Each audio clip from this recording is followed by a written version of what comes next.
దత్తరిల్లాలే. కేసీఆర్ గారి నినాదం మోడీ గారి గుండెల్లో రగరాలే ఉన్న దత్తరిల్లాలే. జై తెలంగాణ, జై తెలంగాణ. కేసీఆర్ గారి నాయకత్వం, కేసీఆర్ గారి నాయకత్వం, కేటీఆర్ గారి నాయకత్వం, కేటీఆర్ గారి నాయకత్వం.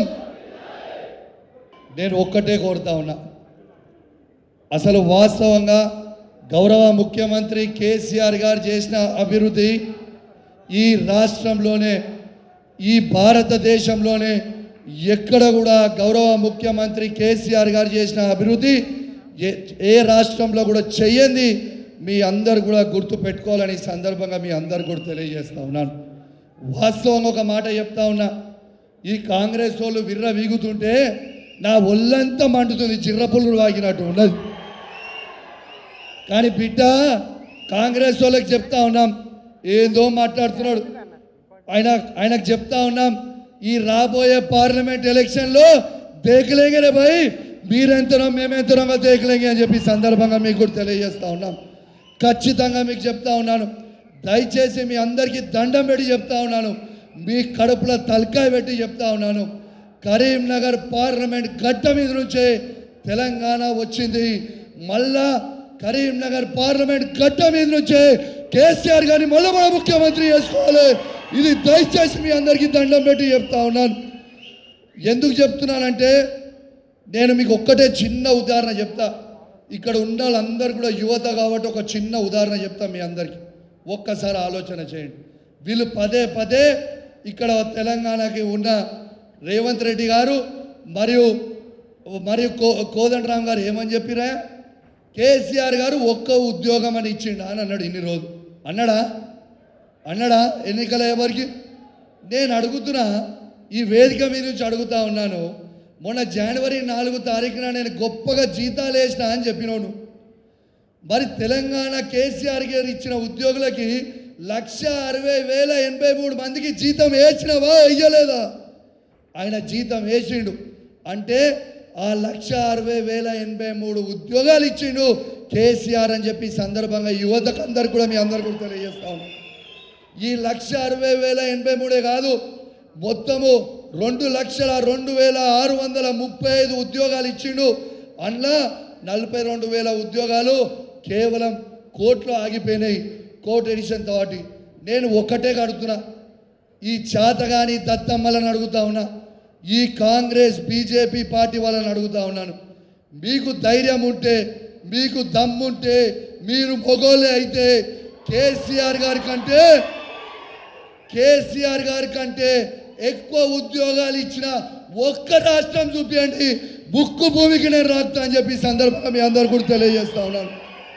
ఇలా ఉద్యోగాలు ఇచ్చింది కేసీఆర్, అభివృద్ధి చేసింది కేసీఆర్, మంచితనం చూసింది కేసీఆర్ కేసీఆర్ కేసీఆర్ అని చెప్పి సందర్భంగా మీ అందరు కూడా తెలియజేస్తా ఉన్నాను. నేను ఒకటే మాట చెప్తా ఉన్నాను, ఇలా చాలామంది నాతో చర్చ పెడితే నేను ఒక్కటే మాట చెప్పిన, కరీంనగర్ పార్లమెంట్ గెలుస్తారా అని అన్నాడు. 100% కరీంనగర్ పార్లమెంట్ గెలుస్తాం. ఎందుకంటే ఇతర పార్టీలు 1,00,000 స్టార్ట్ అవుతున్నాయి. ఎందుకంటే మన సిరిసిల్ల మన కేటీఆర్ గారు మనకున్నాడు, 1,00,000 స్టార్ట్ అవుతున్నాయి ఇతర పార్టీలు అనేది మీరు గుర్తుపెట్టుకోవాలని సందర్భంగా మీ అందరు కూడా తెలియజేస్తా ఉన్నాను. నేను ఈ వేదిక మీద చెప్పాలన్నా వద్దా నాకు తెలియదు, రామనేమని అంటడా లేదా కూడా నాకు తెలియదు. కానీ ఒక మాట మాత్రం నేను చెప్పాలనుకున్నా, సిరిసిల్ల ప్రజల మీద మాత్రం నేను ఖచ్చితంగా నారాజున్నా. ఎందుకు నారాజున్నా అని అడుగురి. అసలు వాస్తవంగా చెప్తున్నా, సిరిసిల్లానా చెయ్యన పని ఏనదన్నా ఉన్నదా? అసలు వాడని రోడ్లు ఎన్నో ఉన్నాయి. మరి అదే కేటీఆర్ గారికి మీరు 1,00,000 మెజార్టీ ఎందుకు ఇయ్యరు అంటే నేను అడుగుతా ఉన్నానని చెప్పి సందర్భంగా మీ అందరు కూడా తెలియజేస్తా ఉన్నాను. మీకు పనులు చేసినాం, మీకు రోడ్లు వేసినాం, మీకు మోరీలు వేసినాం, మీకు ఉద్యోగాలు ఇచ్చినాం, పార్కులు చేసినాం, జిల్లాలు చేసినాం, కలెక్టరేట్ కట్టించినాం, అద్భుతమైన సిరిసిల్ల పోలీస్ కమిషనరేట్ కట్టించిండు. ఇది కేటీఆర్ కాదా? మీ గుండె మీద చేసుకొని ఒక్కసారి ఆలోచన చేయండి. ఇలా సిరిసిల్ల పట్టణం వాస్తవంగా మా హుజరాబాద్ కంటే చిన్న పట్టణం. అట్లాంటి పట్టణంని ఇలా సిరిసిల్లాని తీసుకుపోయి హైదరాబాద్తోని పోటీ పడే విధంగా ఇలా చేసిన వ్యక్తి కేటీఆర్ కాదా? మీ కుండ మీద చేసుకొని ఆలోచన చేయండి. సిరిసిల్ల ప్రజలు నేను అడుగుతా ఉన్నా, ఇలా కేటీఆర్ గారు ఉట్టి సిరిసిల్ల నుంచి ఎందుకు పోటీ చేయాలి? నేను ఇలా అన్న ఏమనుకున్నా మంచిదే, నన్ను తిట్టినా మంచిదే, కొట్టినా మంచిదే, ఉన్న ముచ్చట చెప్తున్నా. ఇలా సిరిసిల్ల వాళ్ళకి ఒక ముచ్చట తెలియని ముచ్చట నేను మీకు అందరు కూడా చెప్పాలని నేను చెప్తున్నా. ప్లీజ్ దయచేసి మీరు ఎవ్వరు కూడా ఏమనుకోవద్దు, మీకు దండం పెడుతున్నాం. వాస్తవంగా సిరిసిల్ల ప్రజల్ని అన్నని సిరిసిల్ల ప్రజలకు తెలియాలి కూడా చెప్తున్నా. కేటీఆర్ గారిని వాస్తవంగా హైదరాబాద్ వాళ్ళందరూ కూడా వచ్చి అన్న మీరు హైదరాబాద్లో చేయండి, సిరిసిల్లలో ఎందుకు చేస్తారని అడిగాడు. కానీ రామన్న ఏం చెప్పిండు తెలుసా? సిరిసిల్ల అంటే నా గుండెకాయ, నా ఊపిరి, సిరిసిల్లని ఇష్టపెట్టానన్నాడు. అంటే మీ మీద ఎంత ప్రేమ ఉందో రామన్నకు ఒక్కసారి మీరు ఆలోచించాలని మీ అందరు కూడా విజ్ఞప్తి చేస్తూ, ఖచ్చితంగా ఇలా బీఆర్ఎస్ పార్టీ 1,00,000+ స్టార్ట్ అవుతున్నామని చెప్పి ఈ సందర్భంగా మీ అందరు కూడా తెలియజేస్తూ ఉన్నాం. మీరు అదేవిధంగా ఇంతకుముందు కృష్ణ గారు మాట్లాడినరు, ఇంతకుముందు మన సతీష్ గారు మాట్లాడుతూ ఏం చెప్పిరా? వాళ్ళు మన సోషల్ మీడియాలో పోస్టులు పెడితే, కేసులు పెడితే నంబర్ ఉన్నది అని చెప్తుండ్రు. ఆ నంబర్ ఉంటే ఉన్నది, ఆ లీగల్ టీం మనం చూసుకుందాం, ఫీల్డ్ మీద మనం చూసుకుందాం. మీకేమైనా అయితే మేమున్నాం. మనకి కేటీఆర్ గారు ఉన్నారు, మనకి కేసీఆర్ గారు ఉన్నారు. దేకలేంగి అంటే దేకలేంగి అన్నట్టే, టీ అంటే టీ అని కొడదాం, మీకు ఏమి కాదని చెప్పి సందర్భంగా తెలియజేస్తూ, దయచేసి సోషల్ మీడియా వారియర్స్ అందరు కూడా దండం పెట్టి మరీ చెప్తా ఉన్నాను, మీరు ఏ ఉత్సాహంతోనైతే ఇప్పుడు ఉన్నారో ఎన్నికలు అయిపోయే వరకు ఇదే ఉత్సాహంతో మీరు ఉండాలని ఈ సందర్భంగా మీ అందరు కూడా తెలియజేస్తూ, మీ అందరు కూడా ఖచ్చితంగా మీ అందరు ఈ గడ్డ మీద నుంచి కేసీఆర్ గారిని ఏ కష్టకాలంలో అయితే గెలిపించి 2 లక్షల మెజార్టీ ఇచ్చి గెలిపించిర్రో అదే కష్టకాలంలో మళ్ళీ అదే విధంగా ఖచ్చితంగా మనము వినోద్ రావు గారిని గెలిపించి కేసీఆర్ గారికి, కేటీఆర్ గారికి గిఫ్ట్ ఇద్దామని చెప్పి సందర్భంగా మీ అందరు కూడా తెలియజేస్తూ, మీ అందరు యూత్ కాబట్టి ఇంకోటి చెప్తున్నా, చిన్న వయసులో గౌరవం తెలంగాణ తొలి ముఖ్యమంత్రి కేసీఆర్ గారు నన్ను ఎమ్మెల్సీ చేసిండు, ఎంపీ చేసిర్రు, ఎమ్మెల్సీ చేసిర్రు, విపి చేసిర్రు, ఎమ్మెల్యే చేసిండ్రు. కానీ ఇవాళ మీ అందరు కూడా చేసిన సందర్భంలో కొందరు లుచ్చగాలు మాట్లాడుతూ ఉన్నారు. ఏమని మాట్లాడుతున్నారు? అరే కౌశిక్ రెడ్డి కాంగ్రెస్ పోతారట అని సోషల్ మీడియాలో చెప్తుండ్రు. మీ అందరికీ చెప్తున్నా, ప్రమాణం చేసి చెప్తున్నా, ఈ గొంతుల ప్రాణం ఉన్నంత వరకు కేసీఆర్ గారితో, కేటీఆర్ గారితోనే ఉంటుంది తప్పితే ఎవరేమైనా కూడా బయటకు పోయేది లేదు. మనము కొట్లాడదాం, మన కేసీఆర్ గారిని ముఖ్యమంత్రి చేసుకుందాం మళ్ళా అని చెప్పి తెలియజేస్తూ సెలవు తీసుకుంటా ఉన్నాను. మీకు అందరికీ తెలుసు, యువకులు నక్సలైట్ల ఉద్యమాల వైపు ఆకర్షితులు, రైతుల ఆత్మహత్యలు, తెలంగాణలో అలజడి, నిరాశ, నిస్పృహ, బతకాలనేటువంటి ఆశనే ఆ రోజులలో లేకుండే. ఆ సందర్భాన్ని, అప్పుడు ఉన్నటువంటి పరిస్థితులన్నీ సుదీర్ఘంగా చర్చించి గులాబీ జెండానే ఈ పార్టీని మనం ఆవిష్కరించుకున్నాం.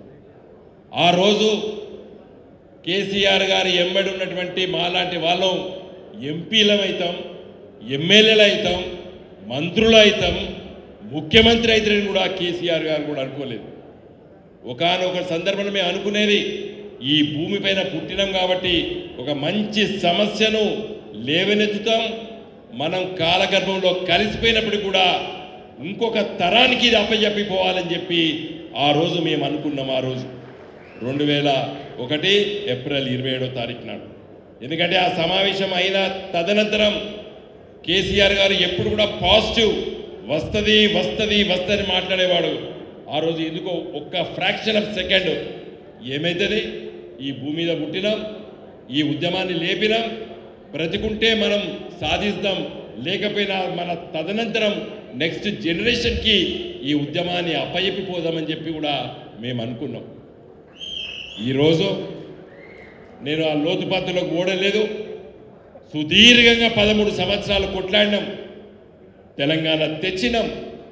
తెచ్చిన తెలంగాణని 10 సంవత్సరాలు ఉద్యమ నాయకుడు, కేసీఆర్ గారి నాయకత్వాన ఈ రాష్ట్రాన్ని ఎంత గొప్పగా అభివృద్ధి చేసామో ఇప్పటి వరకు మీతో మాట్లాడినటువంటి మిత్రులు మీకు అన్ని కూడా చాలా స్పష్టంగా చెప్పినరు. ఇంకా చాలా విషయాలు ఉన్నాయి. ఒక్కొక్క విషయం పైన ఇక్కడ ఉన్నటువంటి సోషల్ మీడియా మిత్రులు ఇది మీరు అర్థం చేసుకోవాలి, 10 మందికి మనం చెప్పాలి. ఇంతకుముందు నేను కేటీ రామారావు గారు అక్కడ ఉన్నప్పుడు ఒక మాట అనుకున్నాం. ఆ 5 బుల్లెట్ పాయింట్స్ అని చెప్పారు మన క్రిషాంక్ గారు. మోడీ గారు 5 పట్టుకొని ప్రధానమంత్రి అయ్యాడు. ఫేస్బుక్, ట్విట్టరు, ఇన్స్టాగ్రాము, వాట్సాప్, నేను పూర్, ఈ 5 పట్టుకొని ప్రధానమంత్రి అని ఆయనే. నాకు ఒకరు బీజేపీ మిత్రులు చెప్పారు. ఎందుకంటే నేను పార్లమెంట్లో మొదటి 5 సంవత్సరాలు బీజేపీ అపోజిషన్లో ఉండే. మేము ఎక్కువ మాట్లాడుకుందాము. వాళ్ళకి ఇప్పుడు కేంద్ర మంత్రులు చాలామంది ఉన్నారు. ఒక అతను చెప్పిండు, ఈ మోడీ ఎక్కడ వచ్చి ఇప్పుడు దాపరించాడు మా మీద అన్నాడు. ఏందో అని నేను అడిగినా, అరే ఒక రాష్ట్రానికి ముఖ్యమంత్రి కానీ మా మైండ్లన్నీ ఖరాబ్ చేసేసాడు. మోడీయే ప్రధానమంత్రి అవుతాడు, మోడీయే ప్రధానమంత్రి అవుతాడు 2014లో. అంటే అంత థాట్ పోలీసింగ్ అంటే మన పైన రుద్దబడ్డది. ఈ దేశంలో ఆ గుజరాత్ మోడల్లో ఎవ్వరికి అర్థం కాదు. కేటీ రామారావు గారు పంచాయతీరాజ్ మంత్రి మొదటిగా 2014లో ఏదో అక్కడ చాలా గొప్పగా ఉంటుందంటే పోయి స్టడీ చేసి వచ్చారు. మన మిషన్ భగీరథలో ఏ గానం పనికి రాదు. అది మన ముఖ్యమంత్రి గారు ఆలోచన చేసినటువంటి పథకం హర్ ఘర్ జల్ అనేటువంటి ఇప్పుడు పథకం కేంద్ర ప్రభుత్వం పెట్టింది. అవన్నీ నేను మాట్లాడదలుచుకోలేదు. కానీ సోషల్ మీడియా ఒక ప్రాబల్యము, దాని పాత్ర ఎన్నికల రాజకీయాల్లో చాలా ప్రభావం చూపుతున్నది. నేను విద్యార్థి రాజకీయాల్లో ఉన్నప్పుడు మొదటిసారి నేను ఆ రోజు మా పెద్ద మామయ్య రాజేశ్వరరావు గారు సిరిసిల్లలో 78లో కంకి కొడవలి గుర్తు కమ్యూనిస్ట్ పార్టీ గుర్తు పైన పోటీ చేసేటప్పుడు తిరుగుతున్నప్పుడు ఈ జెండాలు పట్టుకరావడం, కట్టెలు చూడడం, కట్టెలకు సూదిలు కట్టడము, వాటిని పట్టుకపోవడము, పెట్టడము, ఆ ఎన్నికల రాజకీయాలు నేను మొదటిసారి చూసినాను. 83లో ఎన్టీ రామారావు వచ్చి చూసిన ఆ రాజకీయాలు చూసినాను. మన పార్టీ పుట్టిన తర్వాత కూడా ఎన్నికల రాజకీయాలు చూశాను. కానీ అలా ఓటర్ల పైన ప్రభావం చూపించేటువంటి శక్తివంతమైనది సోషల్ మీడియా అని చెప్పి నేను గ్రహించక తప్పలేదు నాకు. ఎందుకంటే దట్ ఈస్ ది ఇప్పుడు ఇన్ఎవిటబుల్, ఇది ఒప్పుకోక తప్పదు. అది ఎవరైనా సోషల్ మీడియాకి దూరంగా ఉంటా అని చెప్తే వాడు మూర్ఖుడుగానే ఉన్నాడు. ఎందుకంటే నేను కూడా అంత పెద్ద ఐటీ సేవీ పర్సన్ కాదు. నాకు ఈ సెల్ ఫోన్ ఉండేది, నాకు చాలా రోజులు ఐఫోన్ ఉన్నది. ఆకుపచ్చది ఎర్ర తప్పితే ఏదో తెలియదు నాకు. ఫోన్ వస్తే ఆకుపచ్చది ఒత్తుడు, ఫోన్ కడియాలంటే ఎర్రది, ఈ రెండింటికే పరిమితం అవుతుంది నేను. ఇంకా మొన్న 2019లో ఓడిపోయిన తర్వాత మా దోస్తులు అంటారు, అందరికంటే నువ్వే ఎక్కువ యూజ్ చేస్తున్నావు ఏంద్రా వాట్సాప్ అని. ఇప్పుడు ఇంకా నేను ఐ హ్యావ్ టు లెర్న్, నేర్చుకున్నా, ఇంకా నేర్చుకోవాలి. కాబట్టి మిత్రులారా, మీరందరినీ కూడా ఎట్లా ఎంపిక చేసేవాడో మీరందరూ ఇక్కడికి వచ్చి ఇక్కడికి రాలేదు, మాకు అవకాశం రాలేదని నా ఫోన్ నిండా మెసేజ్లు అన్నాను. కొంతమంది బాధతో, కొంతమంది కారడ్డం ఆడుతూ మేమైతే ఇప్పుడు సరిపోమా, మమ్మల్ని పిలవరా అని కూడా చాలా వచ్చినాయి. వాళ్ళకి మళ్ళీ మెసేజ్ పెడుతున్నా, మీరు పెద్ద లీడర్లు, మనం అందరం పెద్దోళ్ళము, మన పార్టీ లీడర్లము, ఇది యూత్ సోషల్ మీడియా మిత్రులు ఇక్కడికి వచ్చిందని చెప్పి చెప్పడం జరిగింది. ఇక్కడ కూర్చున్నటువంటి ప్రతి మీ అర్హతను పట్టి మీరు తప్పనిసరిగా చాలా గొప్పగా పనిచేస్తారని చెప్పి ఇక్కడ మిమ్మల్ని అందరినీ పిలవడం జరిగింది. ఇలాంటి హాలు 100 నింపొచ్చు ఇవాళ బీఆర్ఎస్ పార్టీ కాదు. ఇవాళ మిమ్మల్ని అందరినీ కూడా సీరియస్గా ఎంపిక చేసుకున్నాం. నేను ఒక్కొక్క మిత్రుని అడుగుతున్నాను. ఇక్కడ మరి 1700 మంది రిజిస్ట్రేషన్ అయ్యారు. మరి అందరూ కూడా నేను పేరు అందరు కూడా నేను అందరితో కూడా మీతోని కాన్ఫరెన్స్ కాల్లో మాట్లాడినా, మీ అందరితో కూడా ఏది మా నియోజకవర్గాల నుండి వచ్చిన పేర్లన్నీ అందరితో కూడా నేను కాన్ఫరెన్స్ కాల్ కూడా నేను 10 నిమిషాలు మీతో మాట్లాడడం జరిగింది. ఇప్పుడే కేటీ రామారావు గారు చెప్తున్నారు, మీరు కింది లెవెల్ దానికి పోండి, నేనే మాట్లాడబోతున్నా అని చెప్పిండ్రు కేటీ రామారావు గారు. నేను మాట్లాడబోతున్నాను, అది ఎన్నిసార్లు మాట్లాడతా ఏంది, ఎందుకంటే 17 పార్లమెంట్ నియోజకవర్గాలతో మాట్లాడాలి వారు. కాబట్టి నేను నిత్యము ప్రతి బూత్ ఇన్ఛార్జ్తో సహా నేను ప్రతి సోషల్ మీడియా యాక్టివిస్టులతో నేను రెగ్యులర్గా మాట్లాడబోతున్నానన్నా అది పర్ఫెక్ట్గా తయారు చేయండి అని చెప్పి ఇప్పుడే నాకు వారు సూచనాప్రాయంగా తెలియజేయడం జరిగింది. నేను పాలిటిక్స్, మిగతా రాజకీయాలు, అభివృద్ధి అవన్నీ గురించి మాట్లాడదలుచుకోలేదు. నిజంగా కూడా పార్లమెంట్లో మనం మాట్లాడినటువంటి విషయాలన్నీ కూడా కేవలం అభివృద్ధి గురించేది. నన్ను ఒకడు అడిగిండు, మీ పార్టీ ఫిలాసఫీ ఏంది, మీ పార్టీ ఐడియాలజీ ఏంది? BJP ideology Hinduism, Congress party ideology స్వాతంత్రం తెచ్చినని చెప్పుకోవడమే. కానీ మీ పార్టీది ఏందని నన్ను అడిగిండు. మేము కేవలం అభివృద్ధి, మానవ జాతి భూమిపై పుట్టినప్పటి నుండి ఆకాంక్షించేది సుఖమైన జీవితం. నేను ఈ రోజు ఉన్నదానికంటే రేపు బాగుండాలి, రేపటి తరం బాగుండాలని చెప్పి ఆలోచన చేసేటువంటి ఏకైక రాజకీయ పార్టీ ఈ దేశంలో ఉన్నదంటే అది మన పార్టీ, మన నాయకుడు కేసీఆర్ గారు. కేసీఆర్ గారు కేవలం అభివృద్ధి ఆకాంక్షించేటువంటి నాయకుడు. అభివృద్ధి తప్పితే వేరే తెలియదు కేసీఆర్ గారికి, వేరే రాజకీయాలు తెలివై. నిజంగా రాజకీయం చేయాలంటే యాదగిరి గుట్ట గంత గొప్పగా కట్టి రాజకీయం చేసిండు ఆ కేసీఆర్ గారు. ప్రజల కోసం ఇచ్చిండు అక్కడ. కాబట్టి మిత్రులారా, దయచేసి నా రిక్వెస్ట్ ఏంటంటే మీరందరూ కూడా చాలా ఇంపార్టెంట్ క్యాడర్ ఇవ్వాల. రేపు మన పార్టీ పార్లమెంట్ ఎన్నికల్లో గెలవడం లోపల మీ పాత్ర చాలా గొప్ప పాత్రగా ఉండబోతుంది. కాబట్టి మీరందరూ కూడా ఈ రోజు నుండి పార్లమెంటు ఎన్నికలు, ఓటు, పోలింగ్ సాయంకాలం 5 గంటల వరకు మీరు కృత నిశ్చయంతో ఉండి సమయం ఇచ్చి మన పార్టీ రాజకీయాలు ఎందుకు గెలవాలి, మన ప్రత్యర్థులైనటువంటి బీజేపీ పార్టీ, కాంగ్రెస్ పార్టీ ఎందుకు ఓడగొట్టాలి అనే విషయాల్ని మీ గ్రామాల్లో, మీ మండల కేంద్రాల్లో, మీ మున్సిపాలిటీలో, మీ మున్సిపల్ కార్పొరేషన్ లోపల పెద్ద ఎత్తున ప్రచారం చేస్తారని చెప్పి నేను ఆకాంక్షిస్తూ మళ్ళొక్కసారి మీరందరూ కూడా గొప్పగా ఇక్కడికి వచ్చినందుకు మీకు అందరికీ కూడా కృతజ్ఞతలు తెలియజేస్తున్నాను. మీరందరు చిన్నారులు అయినప్పటికీ కూడా చాలామంది మీ దీవెనలు కావాలి.